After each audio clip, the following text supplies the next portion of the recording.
Yumei Wetland Ecology Park. Hi guys! I'm Donna, 3 years ng OFW dito sa Taiwan. And nandito naman po ako ngayon sa Nami Island ng Taiwan, Yumei Wetland, Taoyuan. Sobrang ganda dito guys. Dahil winter season na dito sa Taiwan, pumunta naman tayo sa mga autumn fields na lugar. Madaming tao nang pumunta ako dito, kaya mas maganda kung pupunta kayo dito ng Monday hanggang Friday. Pero okay lang kasi na-enjoy ko naman ang buong place.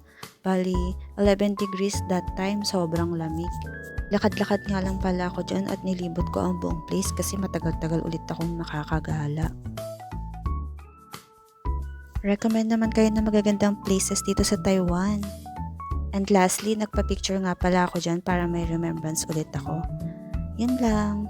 Bye guys! Hanggang sa muli!